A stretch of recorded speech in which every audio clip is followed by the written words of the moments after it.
Myth Monsters, my name is Erin and I'll be your host for these little snack bite podcasts on folklore and mythological monsters from around the world. These podcasts focus on the actual cryptids, folklore and mythic monsters from global mythology, rather than focusing on the full stories of heroes and their big adventures. I'll also be dropping in some references that they have to recent culture and where you can see these represented in modern day content so you can learn more and get as obsessed as I am about these absolute legends of the mythological world. This is our third episode. How exciting! I hope you're enjoying this as much as I am. I'm having a whale of a time, honestly, which kind of relates to today's monster. We're going to the ponds, specifically the Highlands of Scotland. Today we're looking at my absolute favourite mythological creature, the Kelpie. These are Scottish or Gaelic folklore shape-shifting water demons who interact with people as horses by Scottish lochs, riverbanks or streams. They live in these bodies of water waiting for people to approach, feeling sympathy for the animal's loneliness. And before you ask, I did horse riding for like 3 years, but I am not a horse girl. I'd just like to make that clear before we go any further with this.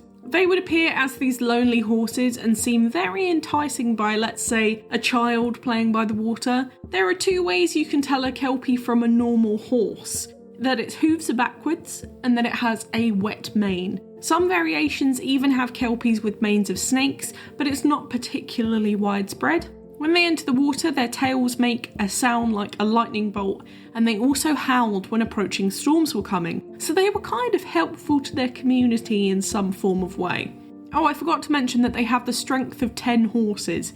They are unbelievably powerful and really know how to play up to their appearance with their tricksy nature. They could even use the water to create massive waves to sweep their prey into deeper waters, leaving the person to drown. I mentioned that they're shapeshifters, but their default form is a horse, the other is a human. They've been reported as both male and female, however they will be seen as wet. Jokes aside, people please, would you prefer me describe them as moist? I didn't think so. They also have seaweed in their hair. Female Kelpies are described as unbelievably beautiful, whilst the male Kelpies more come across as old, very hairy sailor bloke types with whiskery beards and often found muttering to themselves. Now this sounds all very fantastical and perhaps, if you're into that, even nice, but let me tell you what Kelpies did to people. When the unsuspecting person would mount or even touch the horse, the creature's mane and fur would become as sticky as tar, leaving the victim helpless to dismount. The Kelpie will then drag the victim to the bottom of the body of water, drown, and eat them. Imagine that. Wouldn't want to feed that pony, would we? In their human forms, the male Kelpies jump out at lone travellers on deserted roads to crush them to death with a vice-like grip. Female Kelpies are depicted as being seductive and hypersexual. They take the form of a beautiful woman and lure men to their deaths by drowning them. Then they eat them too, obviously. So how do you survive a Kelpie attack? Well, in some tales, striking the suspected Kelpie made it regain its horse form and run away. Otherwise, if you stole its bridle whilst it was in human form, you gained mastery over it. In some stories, women stole the bridles from male Kelpies. This had a similar effect to stealing a selkie skin, another amazing Scottish/Faroese myth monster that we'll cover in another episode. This forces the male Kelpie to marry the woman who has the bridle. So it's very much, there's pretty extreme, completely laughs at the idea of consent, but is indefinitely preferable to using Tinder.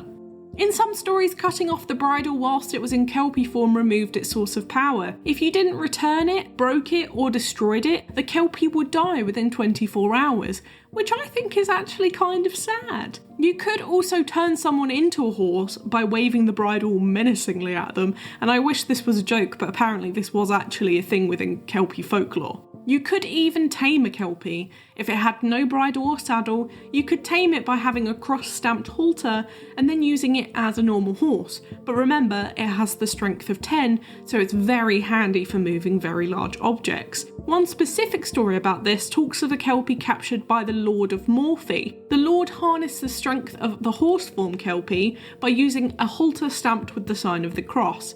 The captor forced the Kelpie to carry heavy stones to build his castle, and when the work was complete, the Lord released the Kelpie, who was understandably very unhappy in its treatment. The Kelpie then cursed the Lord of Morphy, a reason popularly believed to explain the extinction of this famous Scottish family tree. There's a lot of really, really good stories about Kelpies that live in Scottish folklore. In another, a man needs to cross a river to reach his dying wife, but a huge rainstorm has flooded the river and completely washed away the bridge. The man bursts into tears and breaks down, unable to get across to his family. All of a sudden, another man approaches him and offers to carry him across the river. The man's clothes are wet up to his armpits, so it seems to convince our main man that he has a way of getting across unscathed. The bloke very literally picks up our dude and attempts to chuck him off into the raging torrent. The man manages to hang on and both of them end up at the bottom of this river. He then lets go of the stranger and pegs it for his life. Pissed AF, the Kelpie pulls a rock from the riverbed and throws it about 80 yards after the man. From then on, it was known as the Kelpie Stain and actually still exists in Aberdeenshire. It's also known to have magical properties, and pregnant people used to pass through the hole that naturally occurred in it to assist with childbearing and pregnancy. Another cool fact is that if you go and see the ruins of Vane Castle, which is between Aberdeen and Dundee, apparently the sandstone near the river has a hoof imprint that many say comes from a Kelpie. It's heard that it's very dangerous to venture near here at dawn or dusk, particularly if you hear singing. So its name, we think, derives from the Scottish Gaelic words calpeach or colpack, meaning heifer or colt. It's said that Kelpies date back to times when villages appeased water gods with human sacrifices. After a while, people seem to believe that these ancient gods became malevolent and evil. Given the traditional association of horses with power and white horses with fertility, it's an interesting take, especially considering that Kelpies are usually considered to be black horses.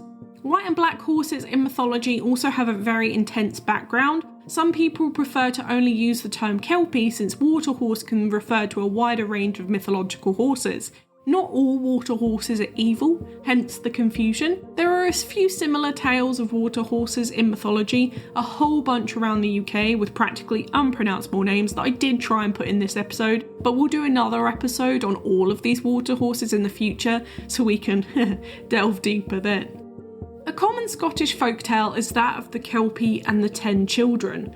Having lured 9 children onto its back, it chases after the 10th. The child strokes its nose and his finger becomes stuck fast. He realises what is happening whilst the Kelpie screeches and starts buckling into the water. The child manages to cut off his own finger and escapes. The other 9 children are dragged into the water as the child watches his siblings drown, never to be seen again, which is a really horrible, horrible sight.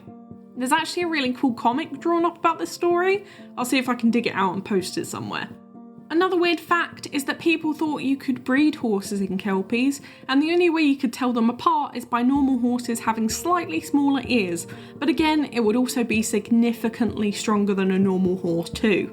The other suggestion of their origin is that they were actually water spouts, which are just like the little whirlpools you get when you pull the plug in the bath in Scottish locks, which makes it look like the water's moving and, dependent on size, could actually drag you under. There seems to be a lot of notions that Kelpies are demons rather than just mythological animals. They're related to demons in the epic and widely used in GCSE English exams The Lady of the Lake poem by Sir Walter Scott. Here's a little extract for you. He watched the wheeling eddies boil, till from their foam his dazzled eyes beheld the river demon rise.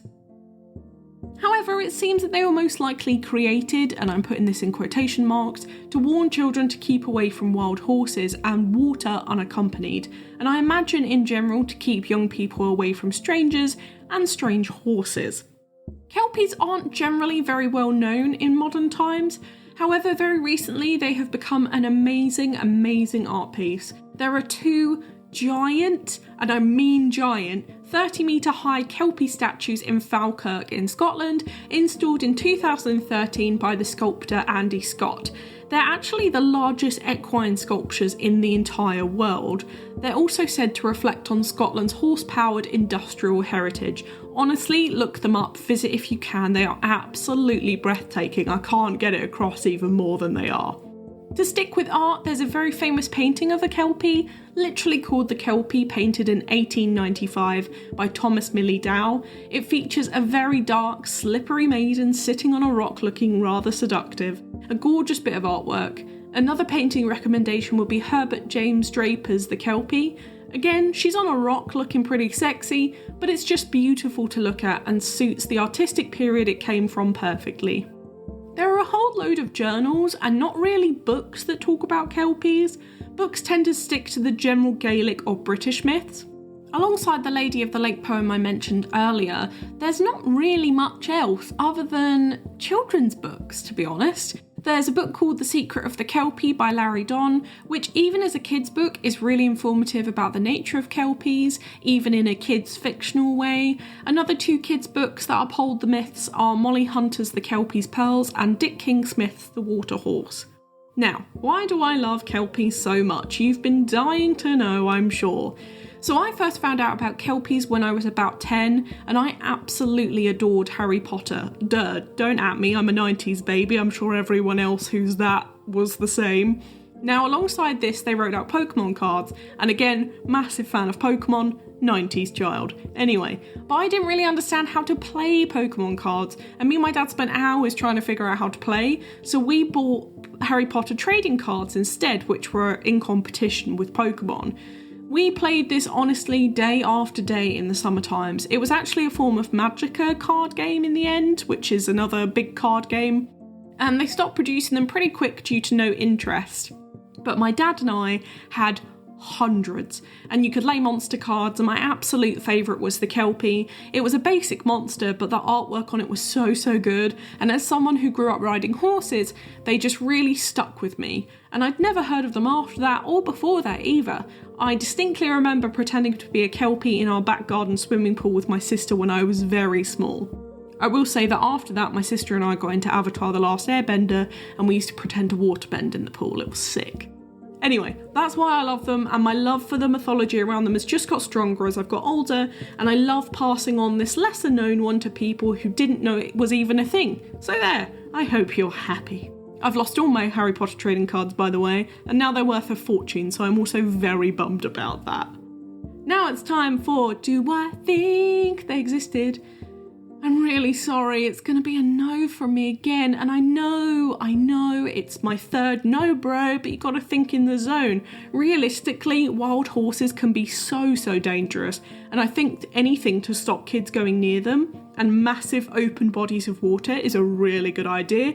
If that comes in the method of creating killer slimy demon horses or sexy ladies who wait on rocks and try and seduce me, then so be it, and honestly take me. I was also told once as a child that the white you see in waves are called white horses, which is true, they are, Google it, but I always assumed that the creation of the Kelpie was based on the beauty of this natural phenomenon that could be really lovely to look at but could crash on you and also suck you into the deep sea. Not sure if this one is true, I couldn't find anything to back it up, might be another water horse story, but I always linked that to my knowledge of Kelpies as a kid. And I think they're a really cool concept, and I love them as a mythological creature. That is why they are my absolute favourite. Well, that was awesome for me. I hope you enjoyed it as much as I did. Thanks for bearing with my inner horse girl, and I hope you learned something too. You can go on and spread the word about my love of demon horses to others too, or just give them cool facts about them. I don't know, don't judge me. Next week we'll be taking a trip east to hear about the horrid spidery ladies of Japanese folklore, the Jurugumo. Weave in next week and find out. Spider jokes are really hard, I'm going to have to work on that before next Thursday, but I hope you all have faith in me. For now, thank you so much for listening. It's been a pleasure. If you enjoyed this podcast, please give it a rating on the service you're listening on. I've got the Twitter for any questions or suggestions on what monsters to cover next, and I'd love to hear from you. The Twitter is @MythMonstersPod, or the Instagram is @MythMonstersPodcast. Or you can email me, old-fashioned style, at mythmonsterspodcast@gmail.com. And share this with your friends. Who knows, they might love me as much as you do. But for now, stay spooky, and I'll see you later, babes.